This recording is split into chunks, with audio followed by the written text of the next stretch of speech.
that powerful walking stick that I was using so as to trap the witches that I would trap as I will be moving with my team from one village to another. What happened is that I moved out of Zim, and for a couple of years I then went and I started to stay in Mozambique. That is where my wife comes from. As I was busy honing my skills and getting a lot of powers, I met this other man who told me that he could actually increase my power, but he was going to give me a walking stick that would be so heavy that a normal human being would not lift up that walking stick. That is what I used to do. The first thing that I would do when I would have entered into a village where a chief would have called me, I would first place that walking stick before the crowd. Then I would invite anyone who wanted so as to come and lift up that walking stick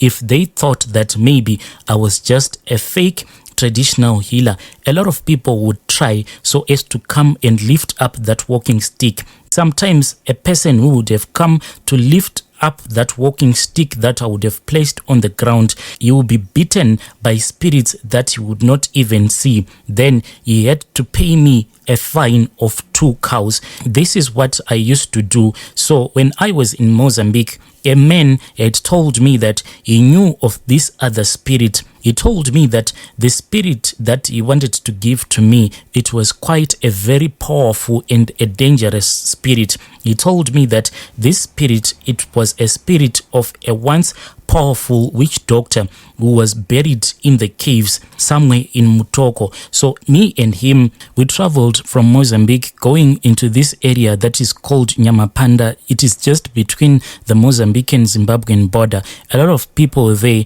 they travel between the borders just showing their IDs. So what we did, once we were in that area of Nyamapanda, what the people there do is that when they bury their loved ones, they just go with them into the mountains. Usually they don't actually bury their people inside coffins. They will just go with them into the mountains. They will find a cave, then they will place the body of their deceased loved one. Then they will close up the cave. So he told me that we were in search of that very powerful traditional healer that he once knew. So what he wanted is that he wanted to hijack his spirit without his relatives knowing. This is what we did.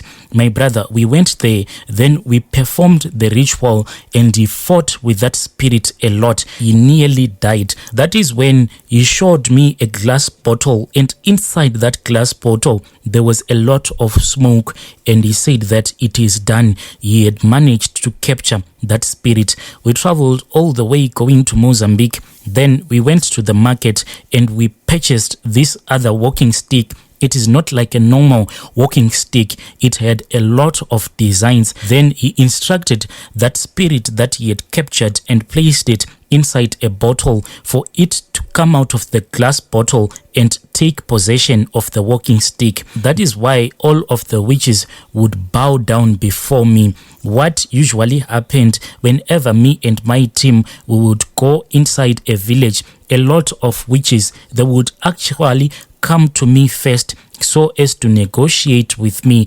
What would happen is that after a chief would have asked me of my services, then me and my team, we would have our little camp sometimes in the middle of the village or outside of the village. But on another night, you would just hear someone walking to our camp, then asking to speak with me. Then that person will plainly tell you that I am a witch, but I am here to negotiate with you. And that person will tell you that as we are speaking right now, I have about 3 or 8 tokoloshis, but please do not take all of my children away from me. Is it not okay that we have a deal right here and now, and for you not to expose me before the rest of the villagers? Then we would negotiate. Then that person would offer you 2 cows for each and every tokoloshi that they wanted to keep.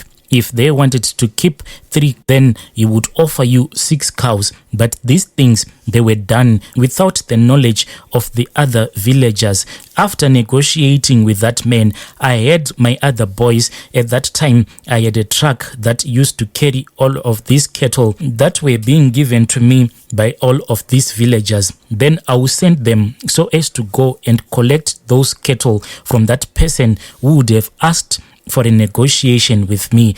And what I will do is that if I would come into the village and if I would tell you that I want some of your powers, let's say if I walk into the village and I see that amongst the witches there is another witch who really knows how to strike people using lightning, I would try to negotiate with that witch. I would ask them to transfer that spirit to me, and if you would refuse, then I would do a lot of charms. Some of the women that would refuse to give me some of their witchcraft spirits, I would even make sure that in the end, when I would leave the village, they would go mad.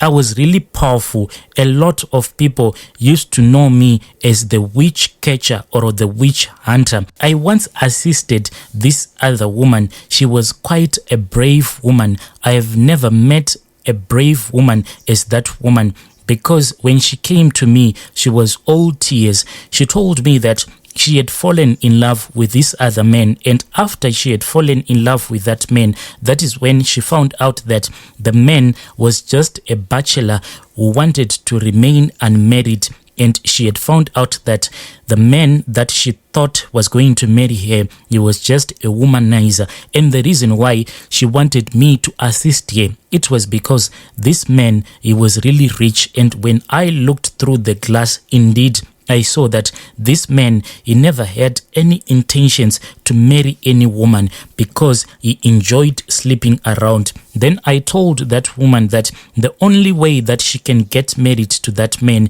is if she could perform a ritual that even I could not even want to perform because of the complications of performing that ritual. But she told me that all that she wanted was to get married to that man since he had a lot of money. She didn't care about anything.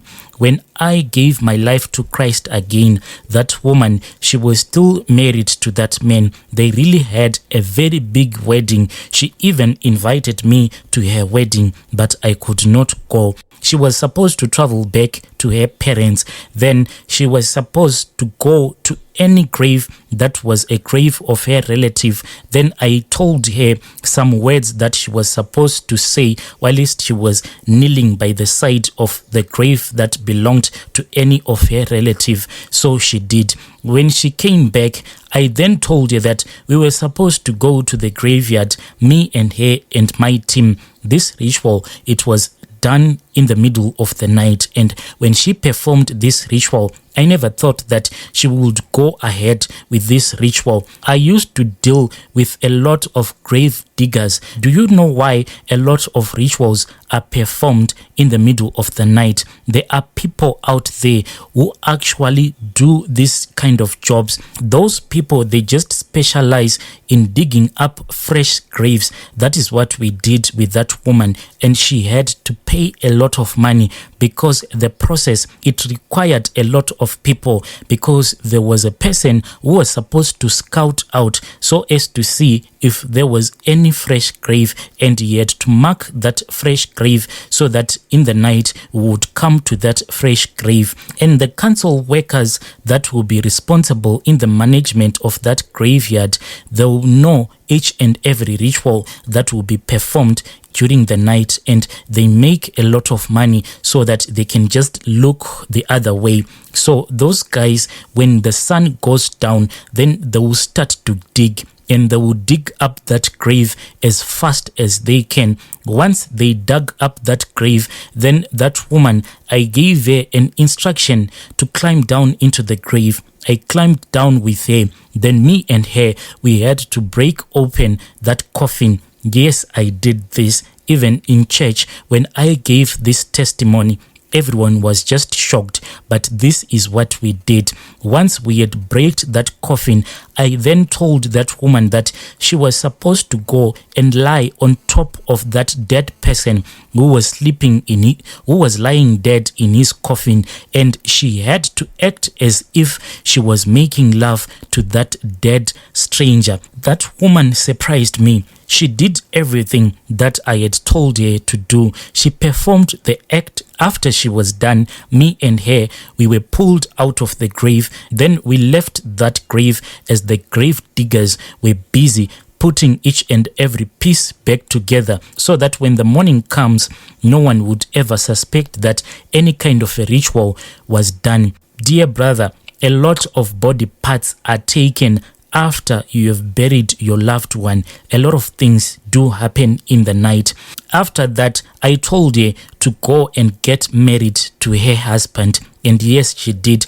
The only reason why that man was so helpless when he set eyes on that woman, it was because he was no longer looking at a normal human being, because that woman, she had now two spirits. The spirit of that man that she had performed that ritual as if she was having intercourse with his dead body, that spirit was now in control. So that woman eventually got married to that man. But when she invited me to her wedding, unfortunately, I could not go. I helped a lot of people. Some of them, they really had very big government posts. In the government, that is the place where a lot of people bewitch each other because of promotions. It was as if I was the right-hand man of the devil himself, and I made other people's lives to be miserable.